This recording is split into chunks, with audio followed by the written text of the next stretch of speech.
Okay, this video is for real Arvin. You want some help avoiding tackles and getting your timing right. I got three things that you could do if you spend a few minutes every day doing them. They might help significantly. The first is with the ball. There's a sequence. It's called the Tom Turnbull dribbling sequence. It goes outside, outside, inside, outside, inside, outside, outside, inside, outside, inside, outside, outside, inside, outside, inside. The reason why this sequence is so powerful, one, because it's easy to memorize, which means it's easy to execute. The second is because it acts like a connector, a foundation for dribbling, because what you can start to do is go outside, outside, inside, outside, scissor, outside, outside, inside, outside, chop, outside, outside, inside, outside, L move, right? So it's going to combine with your other moves and make you more deadly on the field in terms of 1v1 and working in tight spaces. And you want to do it with the ball, because if you can manipulate a smaller ball, it's going to help you when you're on the field with a size 5. It's almost like in Call of Duty or Halo. If you turn your sensitivity up very high, at first it's much harder to orient your vision because your sensitivity is so high. But as you become more aware of the sticks, then you could aim much more rapidly, and that's a competitive advantage in the game. Same thing when you're using a size 1 ball. At first, a size 1 is hard, but as you spend more time with it, you become more aware of the ball and your ball skills increase, so size 5 becomes very easy. The second thing that will help with timing is learning what's called the alternating underhand sneak. You want to make an RMT rope. An RMT rope is just a length of soft rope. It's as long as you are tall, so I'm like 5'10" on a good day. This is about 6 feet long. And you want to learn the alternating underhand sneak. And it looks like this, right? And as simple as this pattern looks, it took me 2 days to learn, right? I'll include the link, but this is going to help you improve balance, timing, rhythm, and agility. Agility is key because the body's connected from fingertips to finger toes. So what that means is that it's going to synchronize your movement and your timing and your rhythm. It's basically going to make you have a deeper awareness of how your body's moving. I noticed that my dribbling improved, my juggling improved, which improved my passing and my shooting, and everything just got better when I learned this. So you talked about timing. I think this thing is for timing and awareness. This thing is going to help you develop that.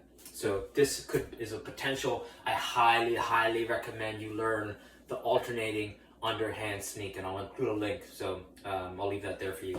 The second thing to improve your time and agility and to get out of tackles quickly, if you take two of these ropes, right? And it's going to take a little bit of money to invest in. But if you are planning on playing soccer if you just love soccer and you plan on playing it for the next 5, 10, 15, 20 years, I am, so that's why it makes sense for me. It might not for you, but you can invest in a DM8 LT metronome. So what you do, you set it to the third setting down. You go metronome 2, then you go the third setting down, and then you use the ropes like an agility ladder. So I'll show you what I mean.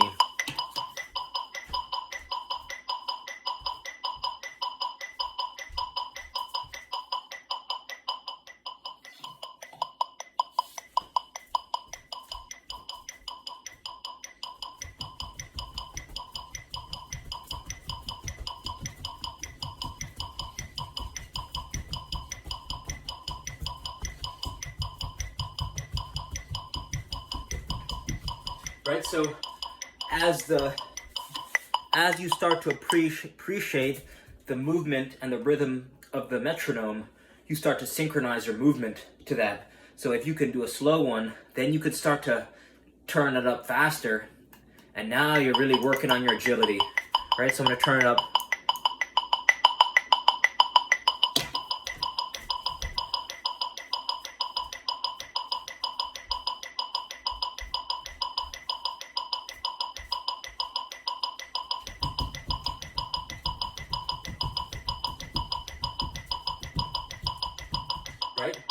So, those are your three options right there. RMT rope, the alternating underhand sneak.